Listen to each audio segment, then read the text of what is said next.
السلام علیکم دوستو، آپ دیکھ رہے ہیں روحانی فیکٹوری، جہاں ہم آپ کو سناتے ہیں ایمان، صبر اور حقیقت سے جڑی وہ کہانیاں جو دل کو بدل دیتی ہیں۔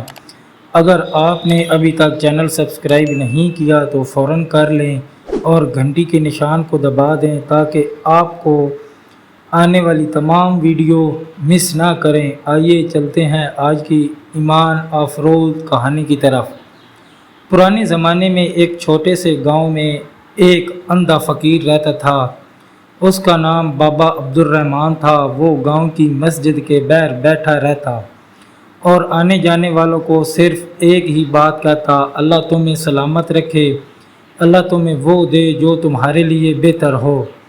لوگ حیران ہوتے کہ بابا کے پاس کچھ نہیں، مگر اس کی دعا میں ایک عجب تاثیر تھی۔ جب کوئی وہ دعا دیتا، اس کی زندگی میں کوئی نہ کوئی خوشی ضرور آتی۔ ایک دن گاؤں کے ایک رئیس حاجی کریم نے یہ راز جاننے کے فیصلے کیا۔ وہ بابا کے پاس آیا اور بولا: بابا، آپ کے پاس تو کچھ نہیں، مگر آپ کی دعائیں سب پر اثر کرتی ہیں۔ اگر یہ کرامت کہاں سے آتی ہے؟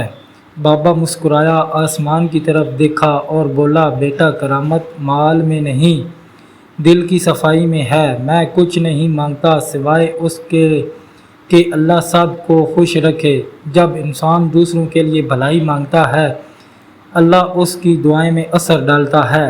لیکن ایک دن گاؤں میں قحط پڑ گیا، کھیت سوکھ گئے، پانی خشک ہو گیا، لوگ پریشان ہو گئے۔ سب بابا کے پاس آئے اور کہا: بابا، دعا کریں کہ بارش ہو جائے۔ بابا وضو کر کے مسجد کے سین میں کھڑا ہو گیا، دونوں ہاتھ آسمان کی طرف اٹھائے، آنکھوں میں آنسو بہہ رہے تھے۔ اس نے صرف اتنا کہا: یا اللہ، یہ تیرے گاؤں ہے، یہ تیرے بندے ہیں، تو ہی ان پر رحم فرما۔ اسی وقت آسمان پر بادل چھا گئے، بجلی چمکی اور چند لمحوں میں موسلا دھار بارش شروع ہو گئی۔ لوگ خوشی سے جھوم اٹھے۔ حاجی کریم بھاگتا ہوا آیا اور بولا: بابا، یہ تو معجزہ ہے۔ بابا مسکرا کر بولا: یہ میرا معجزہ نہیں، یہ اس اللہ کا فضل ہے جو اندھے کو بھی روشنی دیتا ہے اور خشک زمین کو بھی زندگی۔ اس دن کے بعد گاؤں کے سب لوگ سمجھ گئے کہ اصل کرامت انسان کے دل کی نیت میں ہے، اور بابا عبد الرحمن کی کہانی گاؤں کی گلیوں میں ہمیشہ سنائی جاتی رہی۔